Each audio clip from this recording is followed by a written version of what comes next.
be honest, when we talk about the war on terror and terrorism, most of us think of the Middle East, not the middle of the United States. We think of groups like Al-Qaeda, the Taliban, that sort of thing. But what most people don't know is that there's something happening right here, under our noses. Jihadist terrorist groups have infiltrated the United States. Yeah. Our friends at the Clarion Project have discovered a new terror cell in, get this, Texas. Should I say that again? Texas. The cell is connected to a larger group called Muslims of the Americas, which is an organization that contains 22 villages around the United States. And its headquarters are located right here in New York State. According to FBI records from 2007, Muslims of the Americas members have been involved in at least 10 murders, 1 disappearance, and multiple fire and explosive bombings. All right here in the United States. MOA is specifically linked to a radical Pakistani militant group called Jamaat al-Fukra. Its members are devoted followers of Sheikh Mubarak Ali Gilani, an extremist cleric in Pakistan. And the Clarion Project has also recently unearthed video that shows women who are associated with the terrorist group. The women seen here are receiving paramilitary training in New York. Apparently, these terrorists have been working and training within our own country for about 10 years now. To help us understand what exactly is going on with MOA and how it works is Ryan Morrow. He's a national security analyst with the Clarion Project. Over my shoulder here, I mean, most people, if I didn't say that video was from here in New York State, you'd think, oh, that's just another one of those file videos of a training camp in rural Pakistan. Right. Well, originally there was a tape where it showed Sheikh Gilani telling his viewers that this is a secret tape, and what I'm about to show you I don't want anyone else to see. And what did he show?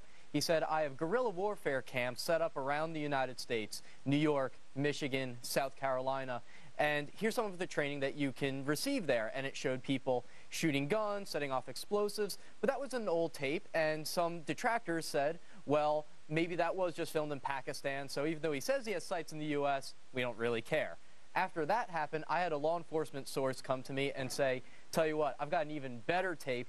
This is the women training at Islamburg. Yes, a place actually called Islamburg in New York State. Well, to be fair, we have towns called Goshen, Lebanon Valley, Ithaca. I mean, so we've got all kinds of crazy names for towns here in the state of New York.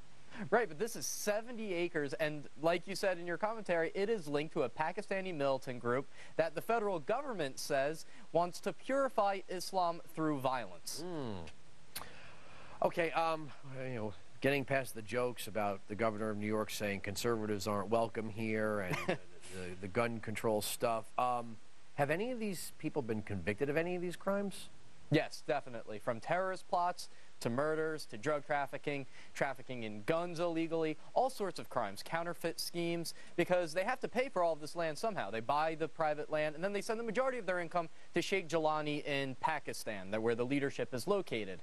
And so they engage in welfare scams and other type of activity in order to get that money. And what do they do with that money? As we said, they engage in paramilitary training, and that's what these FBI documents that were released to me show, that the FBI actually considers this group to be a terrorist group, but they're allowed to operate in the United States because the State Department doesn't consider them to be a foreign terrorist organization. If they're considered a domestic group, then they have the same rights as the rest of us. If they're a foreign terrorist group like Hezbollah or Hamas, then the feds could go in, search all the trailers, all the homes, and shut this down.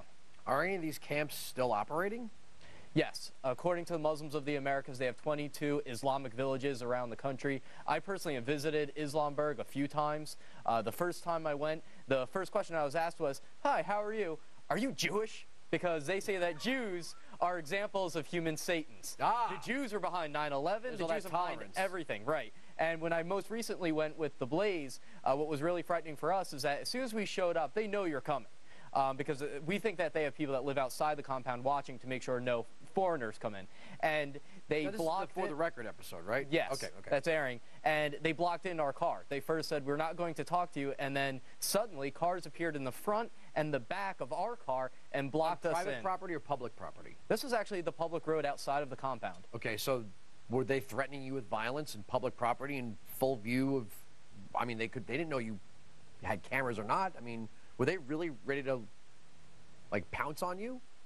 I don't think so. I think it was an intimidation tactic because they knew that we had cameras, Okay. and they've learned now that they don't want to destroy their own facade. But they were very intimidating. And one of the most interesting tactics that they used...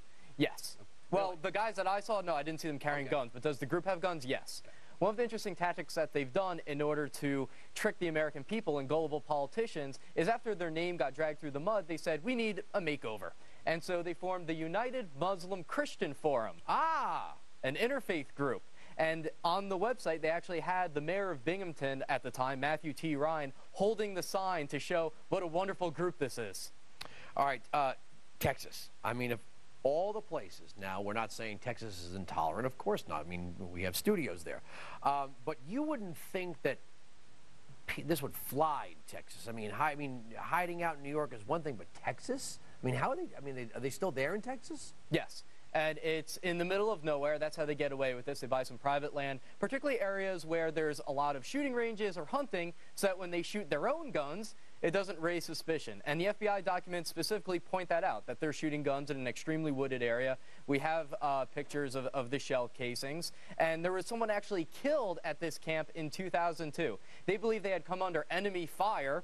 So one of the MOA members shot another MOA member accidentally and killed them. And then when the police tried to investigate, they were denied access to the trailers. They weren't allowed to talk to the women. They had to pass notes through a male member. And the women covered up their faces so that they wouldn't be seen by the police.